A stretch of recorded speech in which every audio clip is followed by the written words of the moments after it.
Hello student of class 11. Today in this video we are going to discuss the last topic of this chapter, motion in straight line, and the topic is relative velocity. So what is relative velocity? This is the velocity of an object relative to some other object which might be stationary, moving slowly, moving with same velocity, moving with higher velocity, or moving with opposite direction. Means if a velocity of an object is compared with the velocity of other object, whether it is stationary, whether it is moving slowly, moving with same velocity, moving with high velocity, or moving in opposite direction, then we say that we are going to find the relative velocity. Now velocity of B relative to A. What is the meaning of this? Velocity of B with relative to A, it means VBA.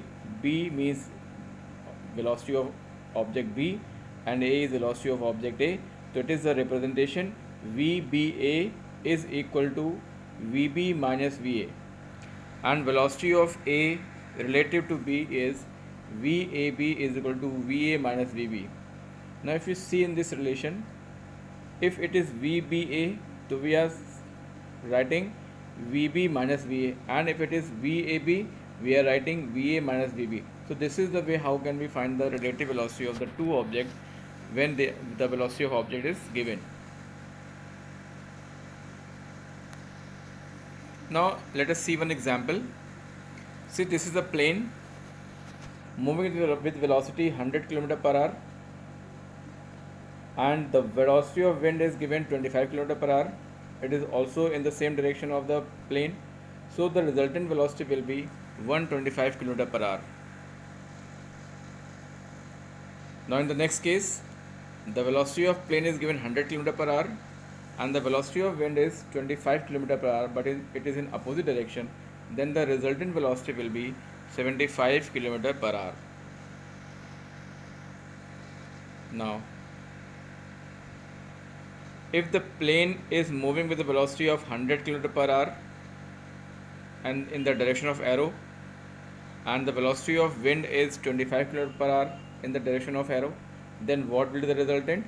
Then we will use Pythagoras theorem, or we will use the vector addition. Vector addition you will learn in the next chapter. So I am clear here that it is solved by the using of Pythagoras theorem.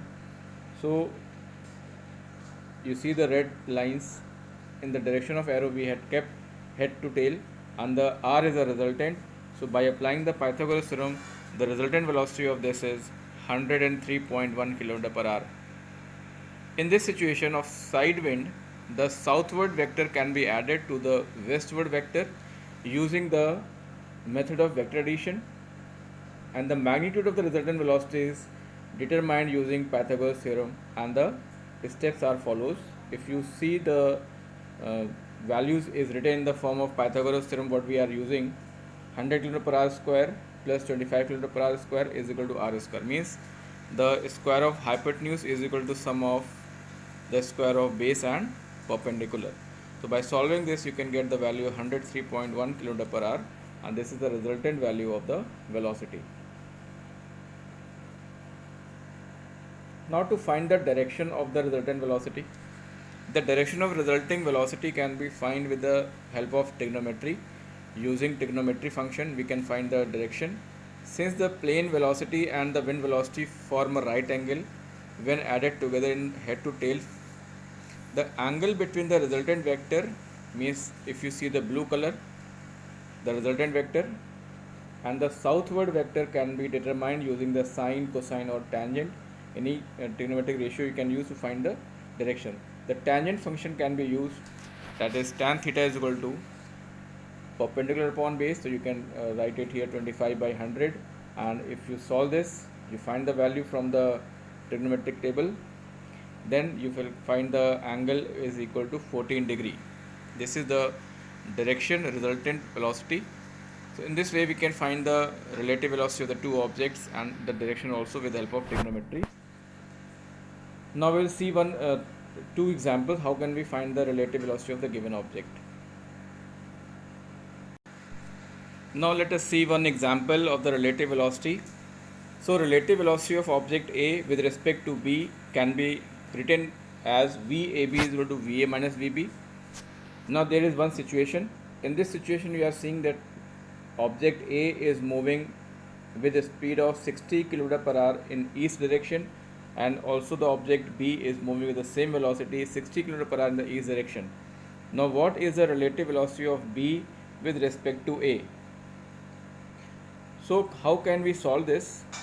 The relative velocity of B with respect to A is equal to actual velocity of B plus reverse velocity of A. That is, we are adding but with the reverse sign of A.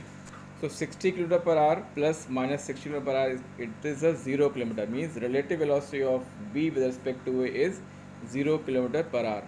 Similarly, the relative velocity of A with respect to B is 0, means VAB is equal to 0, or we can say VBA is equal to 0. So the relative velocity of either train with respect to other train is 0. Now let us see the next situation. In this situation, the train A is moving with 60 km per hour in east, and in the same direction the train B is also moving in the direction of east, but with a speed of 65 km per hour. Now relative velocity of B with respect to A, we can write VBA is equal to actual velocity of B plus reverse velocity of A. Now you put the value 65 km per hour of the velocity of B plus velocity of A is 60 km per hour, but we are reversing that sign, so minus 60 km per hour. So 5 km per hour is the value of relative velocity of B with respect to A, and the direction is east, means in the same direction. Similarly, when we will find the velocity of relative velocity of A with respect to B, so actual velocity of A plus relative velocity of B with minus, so you solve this, so 60 plus minus 65, that is minus 5 km per hour. The value is same, but you see the sign is minus, the minus sign is indicate that it is in west direction. Now you compare both the cases when we are finding the relative velocity of B with respect to A, and we are finding the relative velocity of A with respect to, what does it means? If you see the values are same but the direction is reverse. So what we can say, to a passenger in a train A, the train B will appear to moving east with velocity of 5 km per hour. जो passenger train ए में बैठा हुआ है उसको train B east की तरफ जाती हुई दिखाई पड़ेगी, जिसकी वेलोसिटी होगी 5 किलोमीटर पर आवर. लेकिन to a passenger in train B, जो पैसेंजर ट्रेन बी में है उसको ट्रेन ए वेस्ट की तरफ जाती दिखाई पड़ेगी with the speed of 5 kilometre per our. This is the meaning of this relative velocity. You see the comparison of the two objects when they are moving in the same direction, and similarly you can find the relative velocity of object when they are moving in the opposite direction also. So see your NCERT book, read the concept from there, make your notes, solve the questions, examples. I will give some question in your group also. So till then,